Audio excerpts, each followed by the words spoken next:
Welcome, Studio Shrinkage Podcast, number 36, Marty. Will. Here we are. We have a guest, Marty? And it is an old friend. We hope. Woo! We hope he's an old friend. Let me see if I can bring him in. Ta-da! It's Chris. It's Chris. World famous Chris. There we go. Let's get on this. There we go.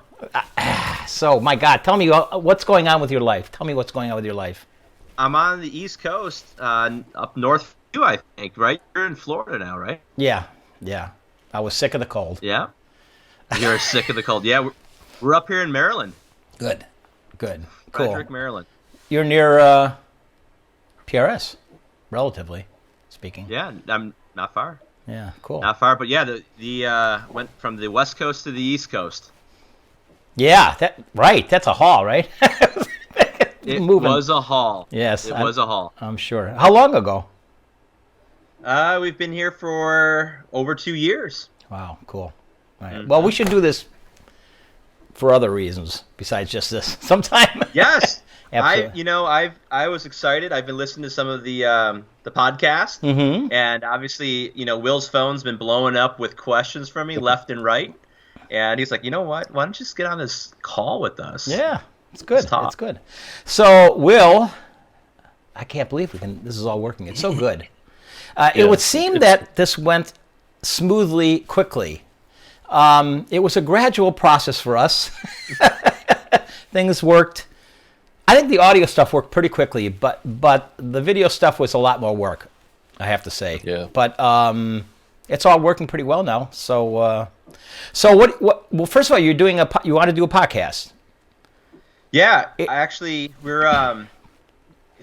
was trying to find a way to do it without building out some big studio, without getting overwhelmed, and then getting an analysis paralysis of, hey, I need all this stuff, all this gear, I need all this isolation, all this room, EQing and outboard gear, and it was getting overwhelming. But yeah, I want to do some podcasts, but I don't want it to be a process. I just want it to be easy. Yeah. I think I might have answers for you, actually. There's definitely ways to do. Is it going to be all audio or video and audio? Both, and some location-based, some remote, some, in a setup that'll be kind of ready, good to go. Some, using one of those DVI Osmos. Mm-hmm. Okay. So mixture. Nice. Those are nice. All right, so you want to do some on-site stuff. That's interesting. You're saying you're going to be doing video and audio or just audio? Video and audio. Because video brings a whole different ballgame into it. But there's a way to get around. First of all, using a Mac? Mac, yeah. Okay, this is going to be... Absolutely. This will be a lot easier for you. Yeah. Will and I have this argument all the time. We're talking about the ease of use between the Mac and the PC, and that's what I was just telling Chris while we were offline there for a second. I think that Marty's right. There's no other way to go than a Mac. If you are going to be the producer, the engineer, and the post-production guy, use a Mac because there's some tools you have to use to get this all working that you can't find on PC, period. I don't know why, but it's definitely better that you are on a Mac for the situation.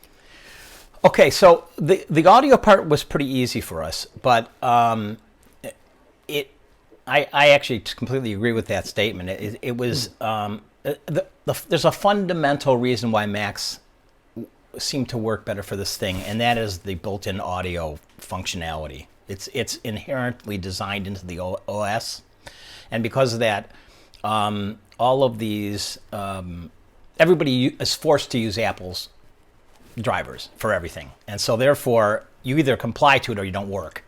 Whereas Microsoft frankly, it's a little unfair. Microsoft has to deal with all this stuff that is legacy, that is really old stuff, and with different cards and everything. So it's easier for Apple to do it, but some people don't like the constraints, but for us, it's really helpful. And I don't know a whole lot of. I went to a very large, the world's largest podcast group is based in Florida, actually, strangely, Tampa. Convenient. Yeah, and I went to, and I met a lot of podcasters. I didn't see anything but apples everywhere. So I'm sure they're selling a lot of apples to podcasters. So anyway, so let me show you what well, first of all, let's start by asking you what exactly, from an audio perspective, you're going to have multiple people, and how are you thinking about recording it? So not multiple people, just one, just me. Oh, that's really easy. Yeah, just keep it simple, and grab the Rode.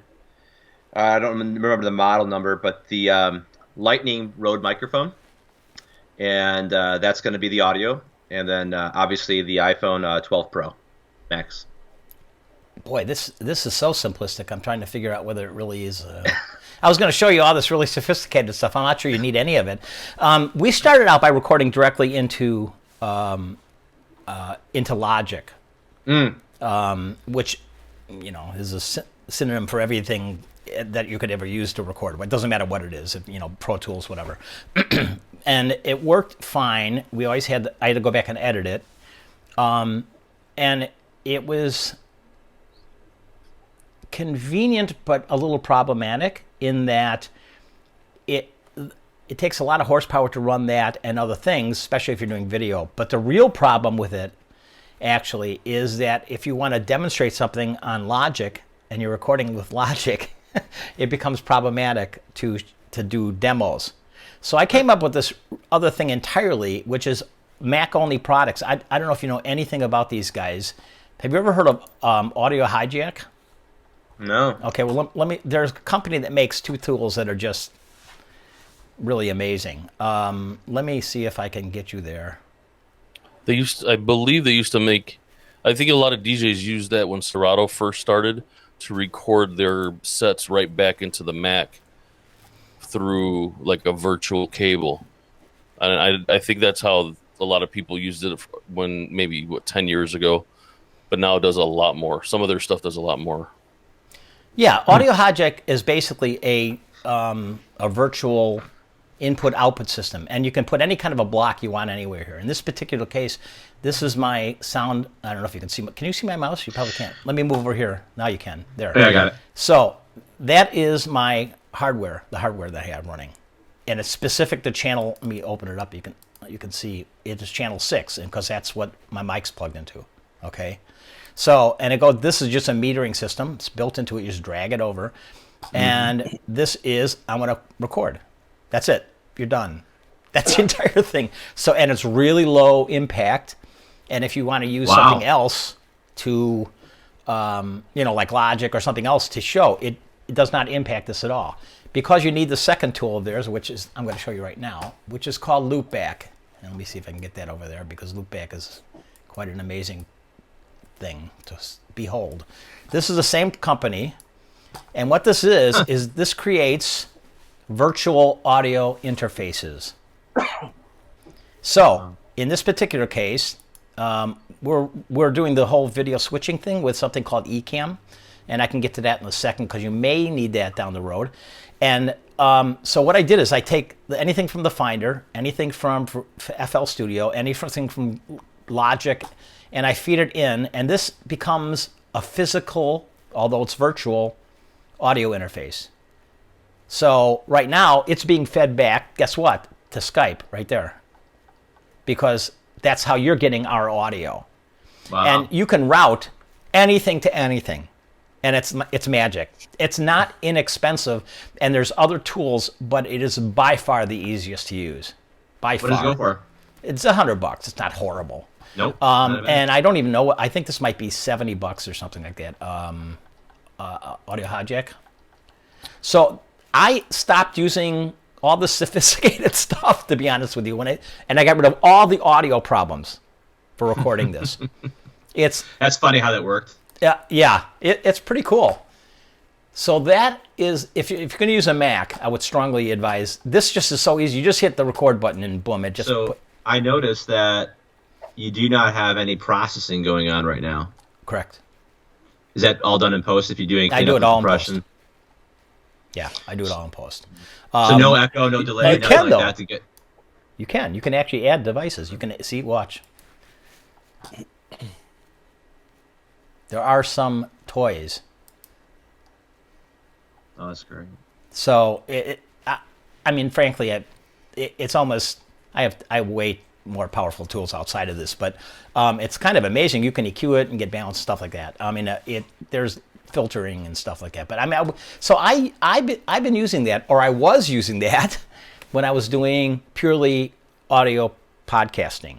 When Will and I were doing, nothing but audio, I switched over to this, solved a lot of my problems. Okay, so I'm going to kill this, and I would bring it into Logic, and I would do all the editing in Logic. Mm-hmm.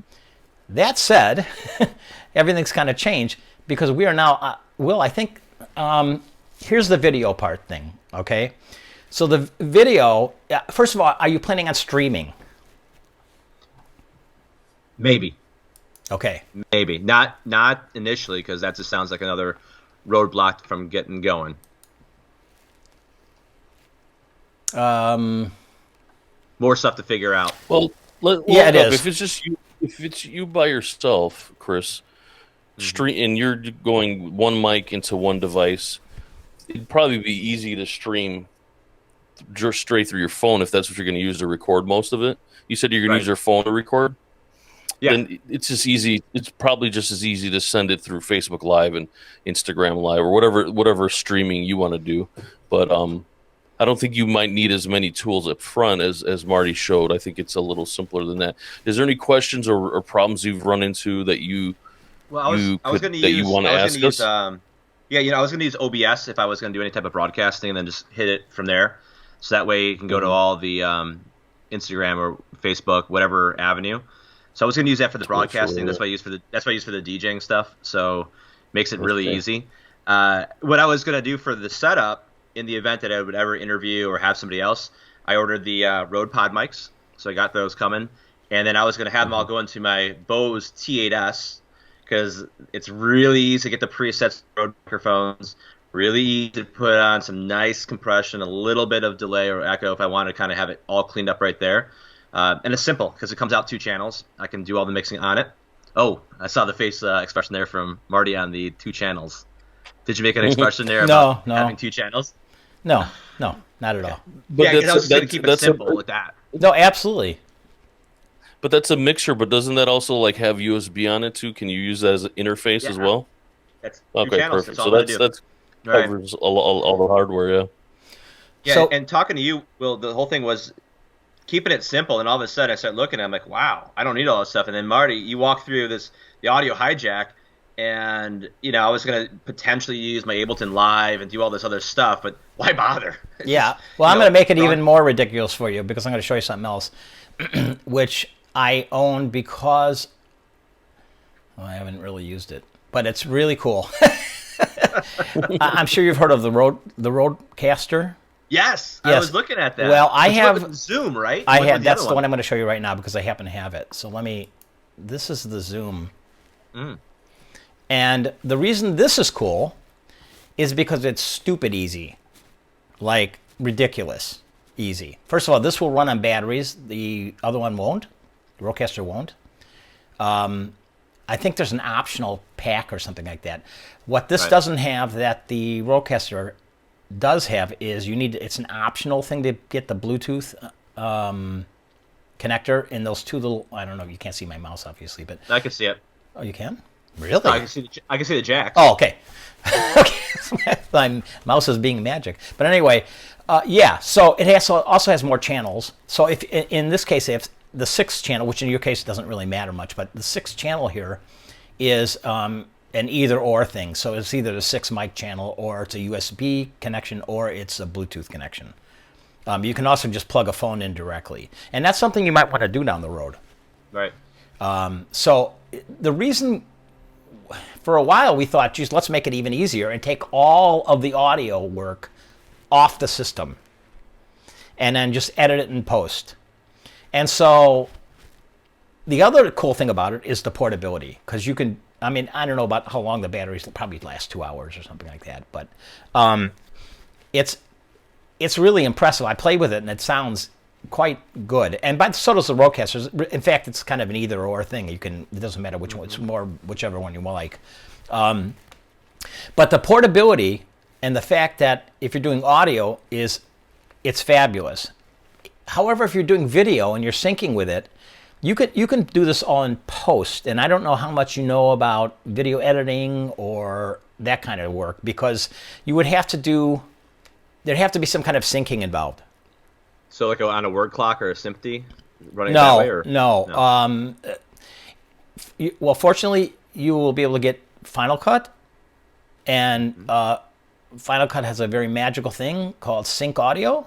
So what'll happen is you'll bring the audio in, and you'll bring the audio in from the camera, and you say, make a synced track, boom. Wow. It matches. How about GarageBand? I mean, I know GarageBand is really trimmed down from Logic, obviously, but It is absolutely. But sometimes those features that are actually found in GarageBand have been really good and really easy to use. And Yeah, GarageBand's great, actually. I Great. don't think the sync audio is in GarageBand, but I could double check and find out for you. No, it's Yeah, not. You only need this if you're doing video. You only need it if you're doing video. What the question would be, Will, is does it do it in video editing software that's free? Oh, video. iMovie. iMovie. There you go. Yeah. Okay. So I don't know if iMovie does syncing. That's the question. Because if it does, it's even easier than, plus you can get it for free, right? It's on my Mac. Yeah. Yeah. So you need to look. I don't use that. I use Final Cut because I do this all the time. But The real deal. well, no, it's not. It's not so much that as much as I'm doing a lot of professional stuff for people that want very sophisticated stuff. I'm not sure that you need it. Final Cut, by the way, is a bargain. It's a bargain. If you bought everything that comes with Final Cut, it's $300. Oh wow! And I bought it 12 years ago, and I've never paid another dime for it. All the upgrades. All the upgrades. Apple's very, very generous. Yeah, well, they're not generous. I was gonna say I'm very happy with my Apple stock. Yeah, I'm sure you are. So you could do syncing in post, and then use something like either the Roadcaster or the PodTrack. Do all your audio in there, and you'd have enough mic inputs to do multiple people if you wanted to. Just bring it into post and do a sync. I don't know if iMovie has syncing capability, but if it doesn't, Final Cut's so cheap it doesn't matter. And once Something you start, tells me Will's googling it right now. yeah, I'm sure he is. The research god. Yeah, he's the fact checker for sure. Yeah, he is. Okay, so enough of me blabbering. What other kind of questions do you have about stuff? I think that I'll find out once I get that Rode microphone on the phone. I was wondering on when you use the Osmo and you have it and it's obvious on the gimbal and it's moving around, if that was going to interfere at all with the mic, or if the mic was going to be directional enough that it's only going to pick me up, or would it pick up the sound of the actual movement of the camera, if it was going to pick that up. You're talking about the mic on the camera, is what you're talking about. The Rode microphone, the Lightning microphone that I'm getting. Yeah. I'm wondering if it's going to be picking up the gimbal, because when you see anything about the Rode mics for the phone, it's usually stationary. It's not something that's on No, that's a shotgun mic. So that's a shotgun mic, so it's going to be very directional. Yeah, it shouldn't pick up a lot of noise, but I think the Osmo is going to be really quiet. It's such a small little device, and the motors are so small. I don't think it's going to. I don't think it'll be an issue. But yeah, the Lightning mic is a shotgun mic, so it's going to be directional. It only picks up what you point at it. Or point what'll be interesting, towards, What'll be interesting is, I don't have it yet, but it'll be interesting because the app that you get for Osmo, obviously is very proprietary and it's got all their stuff in it. It'll be interesting to see if I can still use the Lightning connected microphone within it. Yes, you should be able to. Yeah, whatever the default mic is, I believe you should be able to. Yeah, I haven't used any external devices, but I do use some of the DJI stuff. You don't have the Osmo. You have the No, what do I got? I've got several, but I've got the phone the gimbal. mic. You got the DJI phone gimbal. Yeah. I have a Sony Lightning mic. Sony? I think it's Sony. And I have never had any problem with directional issues with it.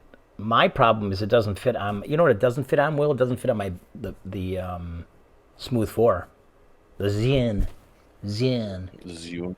Oh, the good old Smooth 4 on Amazon, right? Which I love. It's a great device. It's a fabulous device. But I wanted to get something. I wanted to get something small so that I could really, not that there's that much difference, but something that fits in my bag with all the other crap that I put in there. So I have to say I really like it, and I haven't tried the mic. I bet it would work because it's very much it's a magnetic clamp, and I think it's a lot free, whereas the Zune has a piece like this, right? Yeah. On the side. So I don't know. I haven't tried it yet. Yeah, I'm going to give it a run. Yeah. So, I don't think you'll have a problem with directional issues. Yeah. That's actually a perfect use for that, is to reject any background noise. That's kind of why they designed that. That's actually the same mic I use for my SLR camera, but it's just got a little 1/8-inch plug on the back instead of lightning. So it's yours. That one's a little better because it gets some power from the iPhone. So I think that one's a little bit better than mine. Mine just has, it's doesn't need much power, but only gets whatever the Canon gives it. But it sounds good. The mic itself sounds pretty clear, and does reject a lot of background noise. You might want to, if you're doing anything outdoors, you might want to consider getting the little. Here, let me show you. The fuzzy, the windscreen, the fuzzy guy. Yep. The fuzzy, fuzzy mouse. So essentially, it's the same mic as you're talking. Whatever, but it sticks inside. Yeah. There. Yeah. So it's the same. It's a great mic, but it's not stereo. Keep that in mind. I don't know if that's important to you, but it's not stereo. Yeah, it's mono. No, it'll be interesting to see how it comes out. Yeah. What else? What else you got for us? I think that it'll be a learning experience, right? Because you'll think you have everything right, and then all of a sudden, I forgot to do this, and battery power, that kind of stuff, how much charged up you are, and all that kind of stuff. One of the annoying things is that you have your case on your phone, and to do a lot of this stuff, to get things into the port or do all that, got to take it out, and that's a little bit of a bummer. But hey, yeah. Will and I did a bunch of testing with the Zune actually, and which one do you have, Will? What? The Smooth Q. Okay, and we got the new phone. We both got the new phones, and it got it to work a little bit, but I had to take it out of the case. For some reason, the case wouldn't let it balance right, and I had to slide out. Mine has manual screws to kind of balance. It could balance itself, but not on a heavy phone. So I had to manually balance it, and then but it still struggles. It's a little slower. It's not as responsive, but mine is 3 or 4 years old. But then the new ones should be fine. Yeah, the Smooth 4 did fine with even my big phone, even the. Yeah, the reason why I went with the Osmo was because the weight that it had with the case I have, right, that it was going to be able to handle.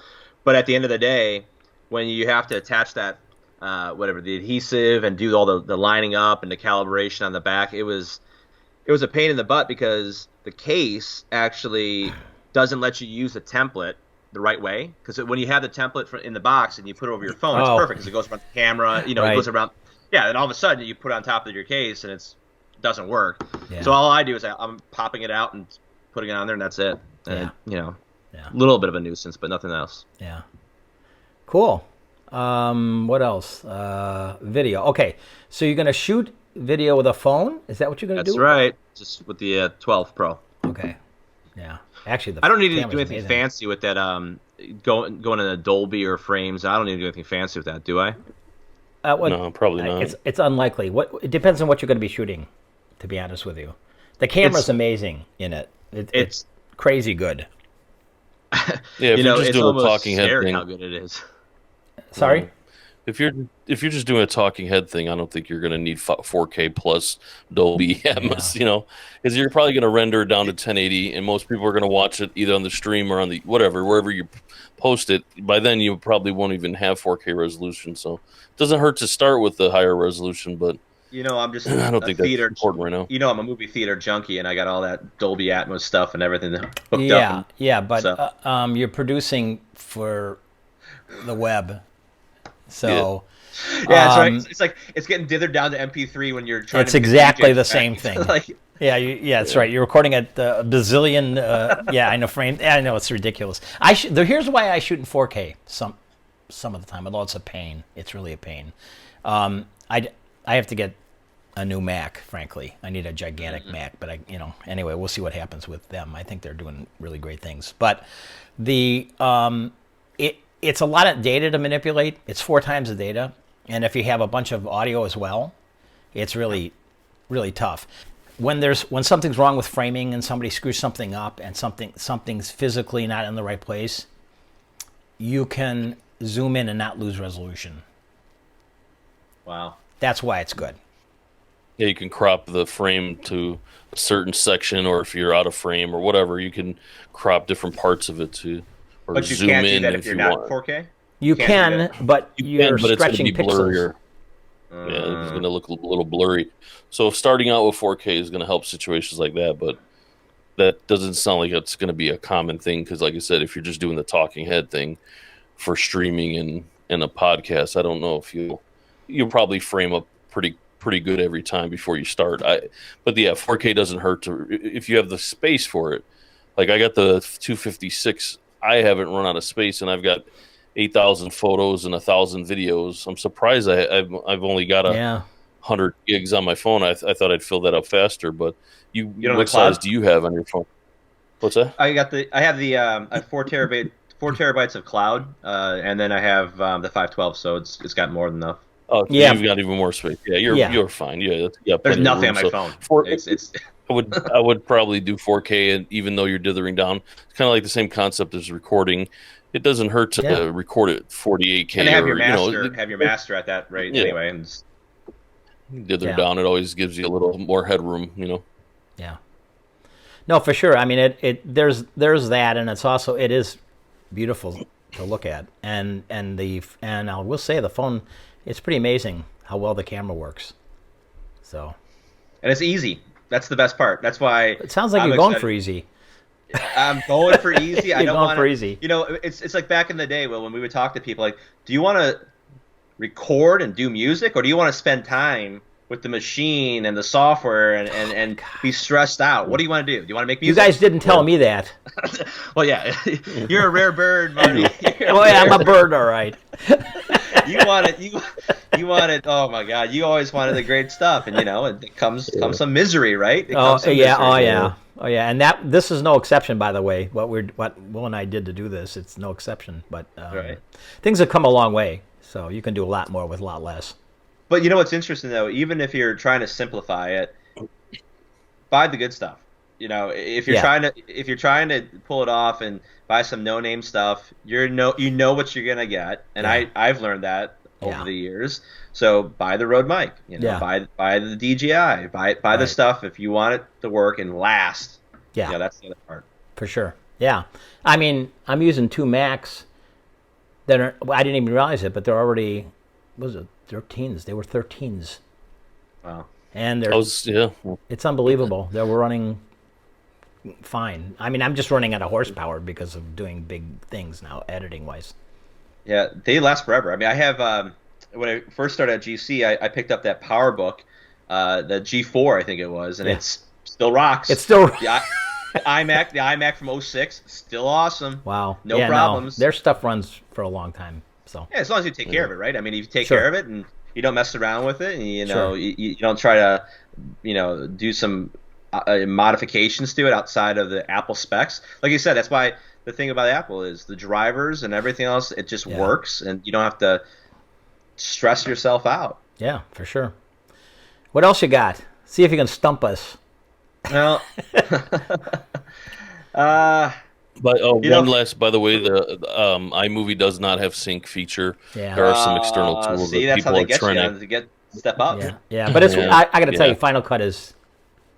I mean, I've used all of the nonlinear editing systems that exist, all of them, and I only use two now, and the one I use 95% of the time is Final Cut because it's just so simple. In fact, How intensive is it on the computer for Final Cut? 'Cause I remember Final Cut used to use a lot of CPU. You had a lot of RAM. It's pretty intensive. way better than it used to be.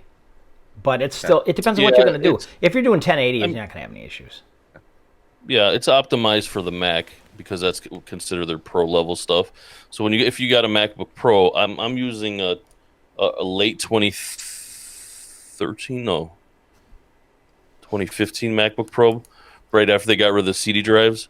So it's 5 years old. No, it's got to be older than that. This is 2013. It's probably 7 years old, and I can cut videos.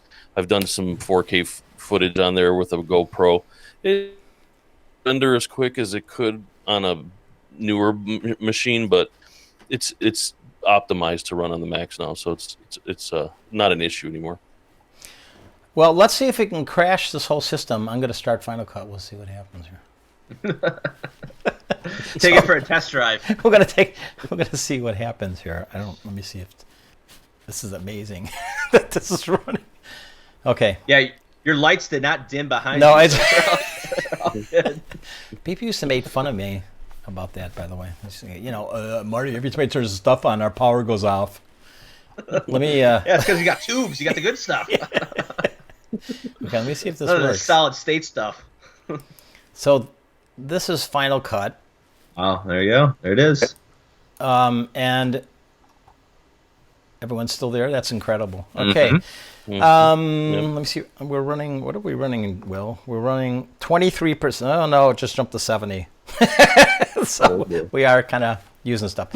Okay, so I'm building right here. I'm building a demo, a new demo. I've got 40 terabytes on this thing because there's so much data. Wow. Yeah, it's pretty crazy. Are you using external drives? Or is it all internal? All external. Everything's external. Yeah. Are you using Glyph, Lacey? What are you using? I have. Well, it depends on if they're backup drives. It doesn't even matter what you use because I'm just using them. I always keep 2 or 3 copies of everything. But I have a really fast Pegasus RAID that I use for all the actual work. This was shot with external audio. And so what you do basically is you grab let's get to the source. So you grab, these are all camera shots. And then you grab the audio that went with it. But basically in this particular case, you're going to create a synced clip. And the synced clip it will look at the audio from the audio part and the audio from the camera. So you always want to leave the camera on, and it will match it and put them in perfect sync and create a new file. And that file now will have both pieces of audio. It will have the one that came from the camera, but it will be dimmed out. Well, you can select it again if you want, but it will also have as the main source, because it figured you want that, it will have as the main source in sync the audio that you recorded separately. Oh, so if I wanted to actually get a higher end lavalier microphone and record that as the audio on a field recorder or whatever, and just let the phone do the recording with the microphone on the phone, then bring it all in the Final Cut. Yes. Use the field recorder for the data. Yeah. Wow. Okay. Yeah. And it'll sync it for you. Yeah. Yep. And the other thing is, let's say you're using a PodTrack or something like that, an external device, recording device. You can bring that in, and it'll do the same thing. So if you're recording multiple people with multiple tracks, that's the other thing. Let's say you have you and another person. Each track is separate, and then when you bring them in, it will hear stuff, and it'll put it on the timeline, and it will actually make them one thing. And on the bottom, you can see what. I don't know if we can open this up or not. So this is the mixed audio from Logic. right here. Can you hear that, by the way? Yep. Really? Yep. That's amazing. Okay. See, Max, I'm telling you. And it's the same with, here's all the video shots.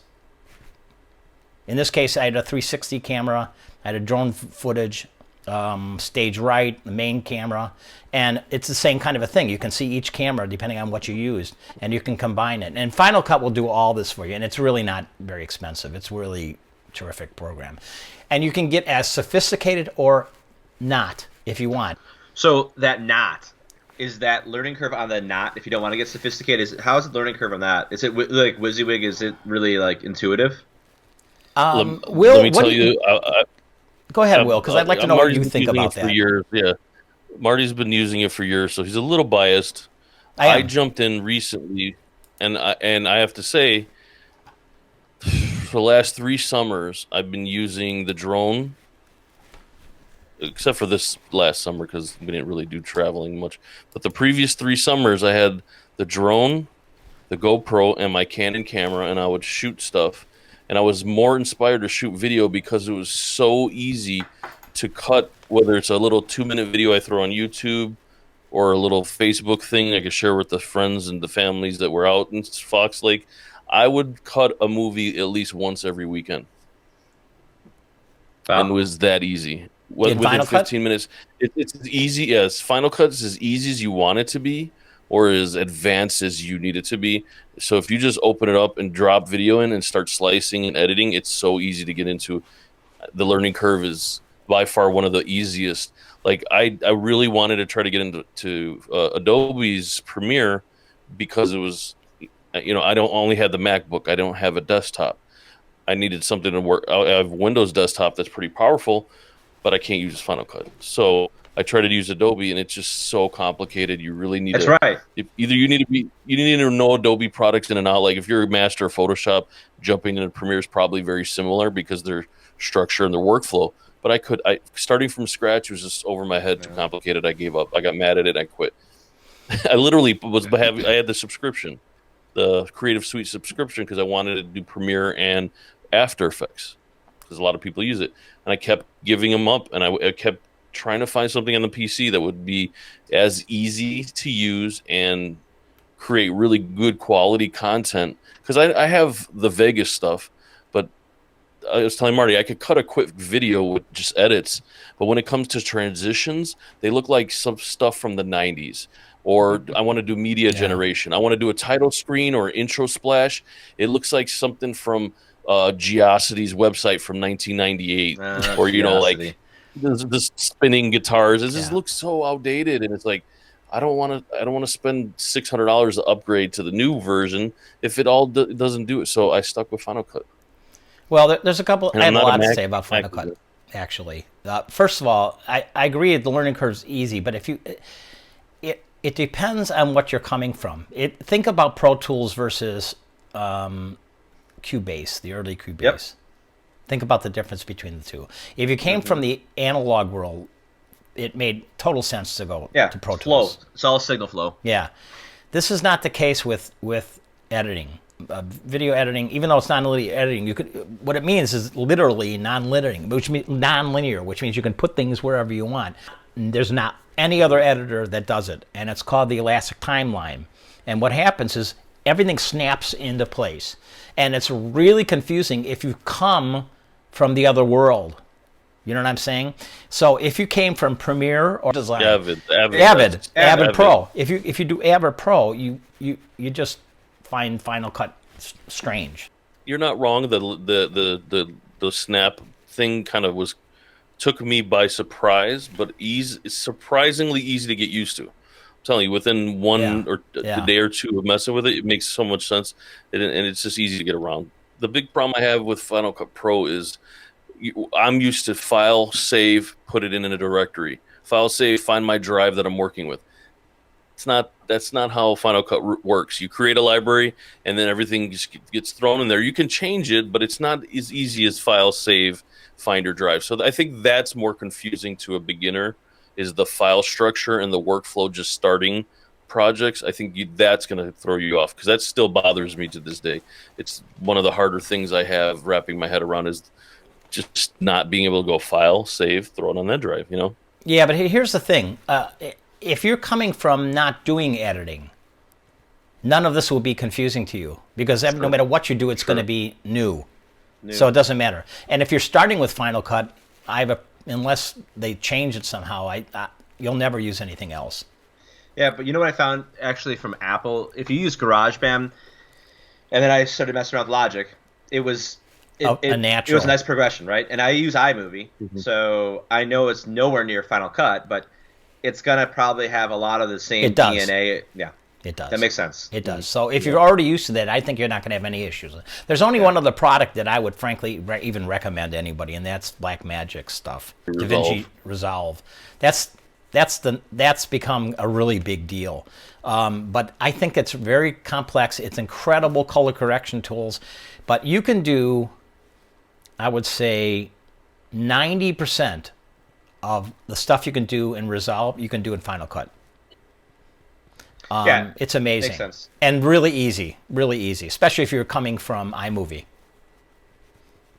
So. And it's free. The beginner stuff. I'm gonna stick with Apple. I'm gonna stick with the Apple stuff. Yeah. It's what I know. It's what I like, and I don't want headaches. So, plus to find information on that stuff. If you have a question, obviously, if I can't text Will in a pinch, right? Yeah. You can find it on the internet. You can find so many amazing videos. They do such a good job. Yeah, everybody's got a million. I always do that. Every once in a while I'll be editing something. I'll go. Like, in fact, yesterday I forgot I had to use masking on something because they shot they sent me some film and they shot. I'm going to put my hands here. They shot with the microphones pointing into so you could see the microphones. And I said, why did you do that? Why did you do that? And they said, well, can you get rid of them? I did. I got rid of them. Yeah, and all I did was mask them out. I masked them out. Wow. I had to draw around it, but it was when it was done. I was like, I was so excited. I went like, what? This is so cool! It was amazing. It worked great. Cool. So. And that was inside of Final Cut. All Final Cut. Yeah. Not even special tools. Not even any of the plugins. By the way, that's another cool thing. Like all audio software, there is a load of plugins available for Final Cut. I mean, thousands of plugins. It's a very robust third-party market, and there are things you won't believe that you can do if you ever decide that maybe you've grown out of Final Cut and you want to do something new. There's a whole lot of other stuff you can do. That's awesome. So makes sense because all the Apple stuff you can always just keep expanding it. Yeah, if you buy the full package, you get Motion and Compressor. And they're $50 each, and Final Cut's $200, so the whole package is $300. It's Motion is basically After Effects. It's about 70% of what After Effects does for you. Much easier than After Effects, I think. It's not time-based. It is a little bit, but it's very simple. You can do some incredible things, and because it's really kind of embedded almost. You can many of the effects and stuff that come for Final Cut came from Motion, so that you can actually create. As an example, you can create some kind of an effect in Motion and leave some open doors, and then call the effect in as part of your effects that are built into Final Cut, which you can then use over and over and over again. Wow. You can just change like colors or whatever particular thing you want to do. So the kind of and it's an amazing tool. It also does 3D. It'll do 3D. So it works in 3D space. You can put cameras in it. It's amazing. And it's $50. It's ridiculous. And Compressor they're a compression tool. So basically it's a converter. So it'll take whatever you export out of. Actually, when you're doing an export out of Final Cut, you're actually using Compressor under the hood.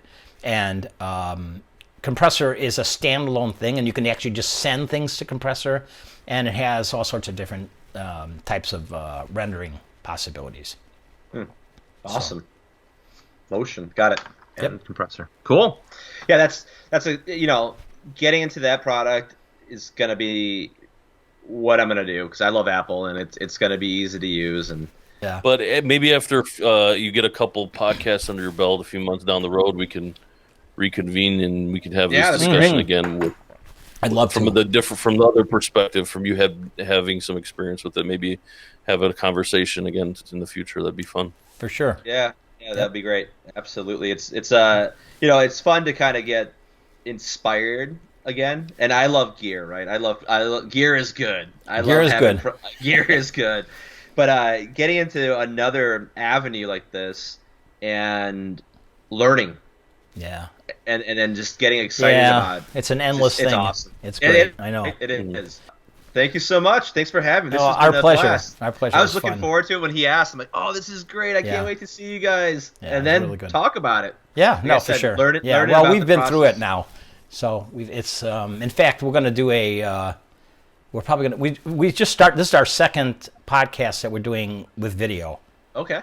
which has presented an interesting thing because you were talking about using OBS, right?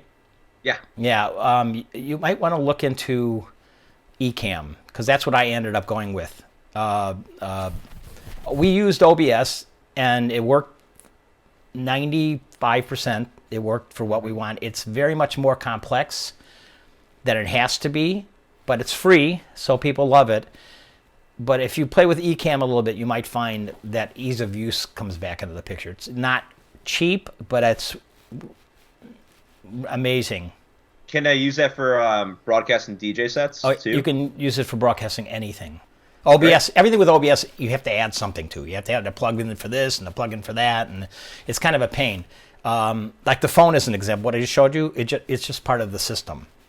So look at Ecamm, Got it. Ecamm. It's great. That's what it solved a lot of problems for us that we couldn't solve. So, and Awesome. we record everything that way. All too. right. Ecamm, got it. I got a lot Yep. of notes here. This has been good. Okay. I'm walking away with Yeah, you got a lot of homework. You got a lot of homework to do. There A you lot of go. homework. Yeah. All right, Chris. Nice seeing you. All right, later. We have really only two more things to talk about today. Let's do plugins. My plugin today is Little Plate. And the reason I love Little Plate, so Little Plate is a, it's made by Sound Toys. And Sound Toys makes, I think, great plugins. And it's really my favorite reverb. It's my go-to reverb. You can do anything with it. It's have you ever used it at all? Have you ever used any of the? No, not, some of the Sound Toy stuff, yeah. Yeah. But not the Little Plate. Yeah, it's great. Listen to this. This is a. Can you hear this? Yep.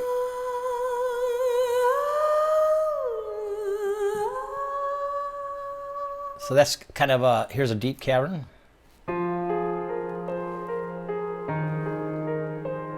It's got huge depth to me, and it's super simple.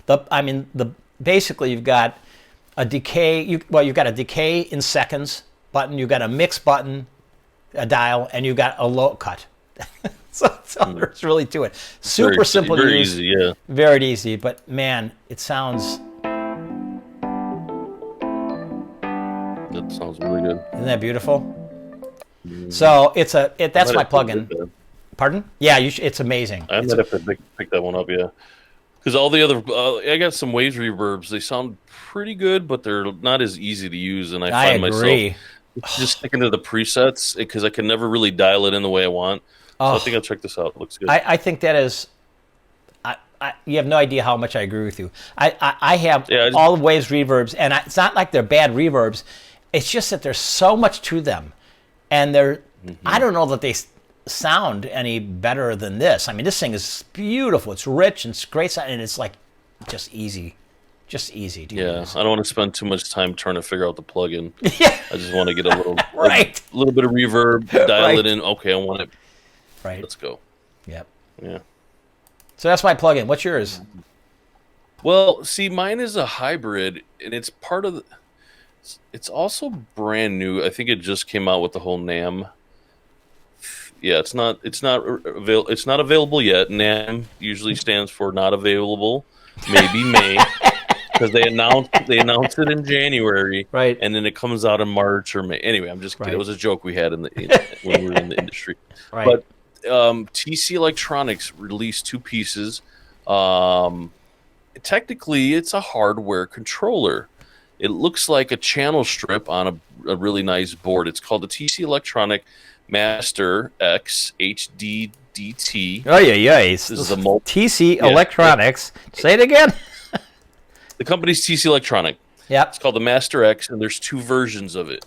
One's called the Brick Wall HDDT, and one's called the Master X HDDT. HDDT. And what it is, it's a plugin that runs in your DAW, but it comes with a physical hardware. It's called dedicated hardware, and it has a little readout for the what's on the plugin, a couple knobs and buttons, so that it feels like you're working on a control surface, which is cool.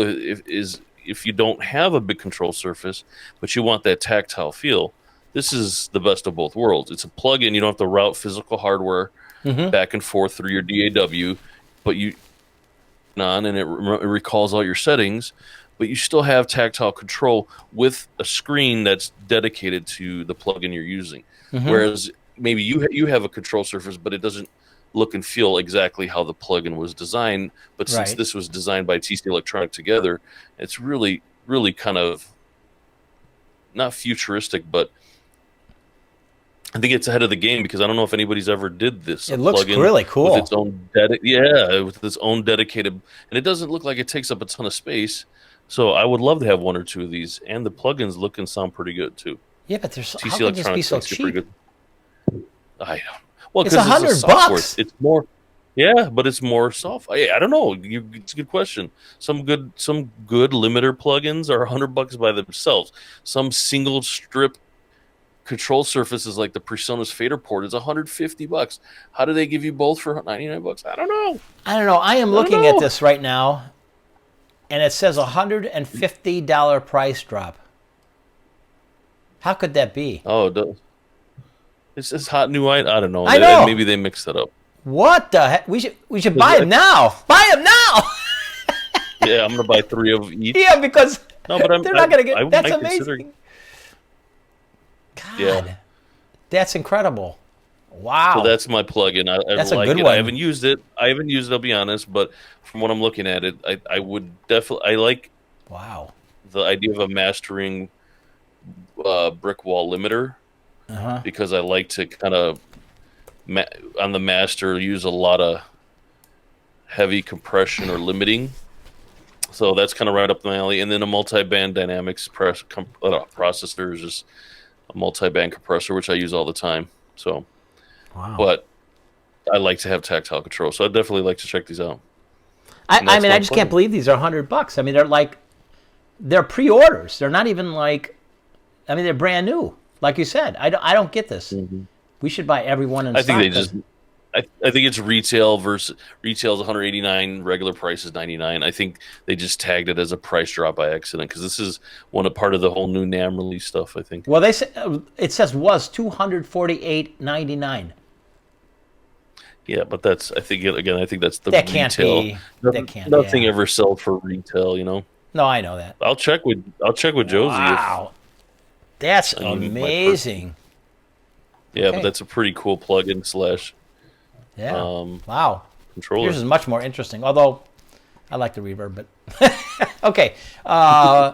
Okay. So that leads us to gear we would love to get, but we're not going to because we can't afford it. What is it? What do you got? So I never did it professionally, but when I was in the store that we will remain nameless. Yes. I really got into lighting. I actually did lighting for Chris's wedding, and I did some nightclub stuff, but it was just on the side for friends that own nightclubs.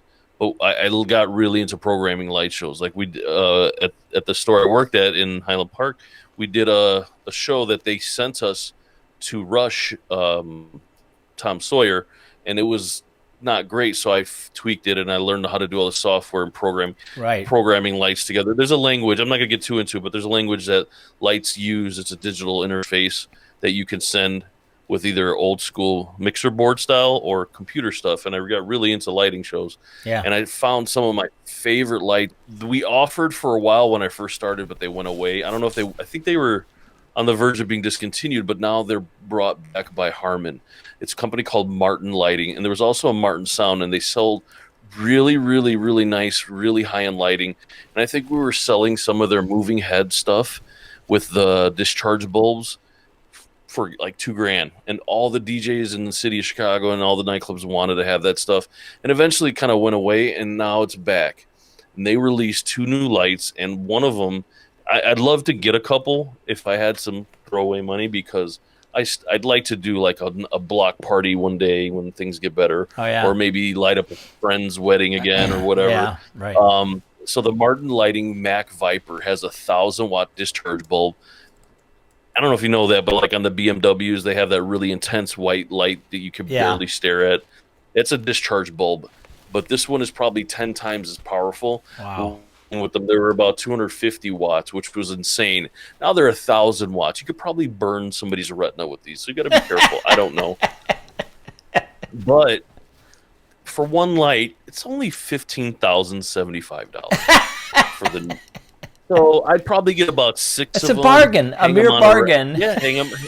Get a truss system and just set up a light show that would blow your mind. I'd love to do that again. Oh, God. So, that's my piece of gear I'd love to own. All right. Well, I have so undercut you today.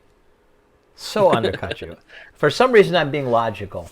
So, as you know, I've had a lot of problems with my raising. I have had lots of connectivity issues with my controller. And I started looking at what, and I've done this. Will, as you know, I've done this 1,000 times. I've looked at millions and millions of different things. And the one that always worked for me, believe it or not, was the X-Touch, the Behringer X-Touch, which was inexpensive, kind of bulky, kind of goofy looking, but never failed. Worked. I never had a problem with it, ever. And since you're not running audio through it, I'm not sure a control surface is. It's about tactile. It's not about audio. So it's what would work and what wouldn't work for you. And so I started looking around, and as you know, they make a mixing console called the Wing. And the last firmware update allowed them to do the same kind of control that the X-Touch does, except in a really beautiful format, because it's a gorgeous board, and it's on sale, and I want to get it, but it's $2,000, which isn't horrible. $2,500, I think, right? And it's it's $29.99 right now. Yeah. Okay. So it's not. It was $35. It dropped to $29.99. But it's a beautiful board, and man. Anyway, it's not horribly priced. It's a great piece. In fact, I don't think you can touch it. It has 8 real Midas inputs and outputs, and has connectivity up the end. You can connect all sorts of different stuff to it. So if you want to use it as a PA mixer, it's made for it. If you want to use it as a console, it's great. If you don't have a lot of I/O, and if in fact you're thinking about a small studio the first time, not the worst choice to start with. But for my purposes, it would be 90% just all about the control surface. Mm-hmm. So that's mine. Almost reasonable, right? It is actually compared to mine, and it's very good. But it's also practical because you need something that works 100% of the time. Yeah. Especially when you're doing it, doing work professionally. It's hard to have downtime with something that you rely on like this. So. Yeah, for sure. And that brings us to the end of a very long podcast. It was a little long, yeah. It's okay. Thank Chris Stone for joining us. It's good to have guests and tell us, bring questions in, and we hope to do more of those kinds of things in the future. And until podcast number 37, that's all we got for now. I bid you adieu. I bid you adieu. I bid you adieu. Bye-bye.